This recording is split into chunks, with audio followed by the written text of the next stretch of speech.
Hello, today we're going to be installing a ShinePay Spark on a multi-load stackable alliance-based dryer.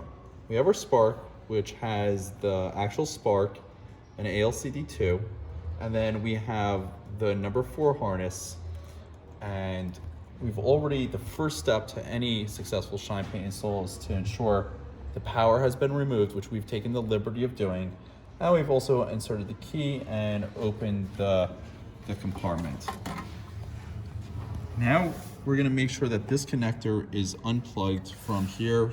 Sometimes it's unplugged, sometimes it's not. But we wanna make sure it is.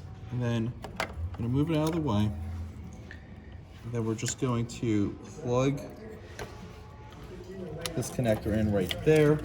See, it's plugged in. It's the only place it can go.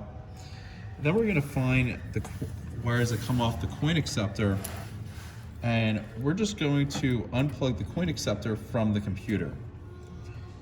And we're gonna plug the computer into our ShinePay Spark, like that. And optionally, we're gonna plug the coin acceptor into the ShinePay Spark if we wanna continue accepting coins. But we only need to do this if we wanna continue accepting coins. Then we're just gonna push this in, out of the way.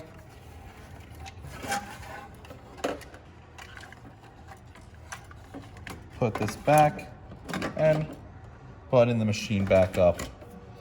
And your ShinePay Spark installation is nearly complete. You wanna then put on your matching QR code, do any additional, there's gonna be 2 Sparks needed, because this is it has 2 coin acceptors, and you're gonna wanna make sure you have a pay with your phone sticker on and the QR codes, and your installation is complete after that.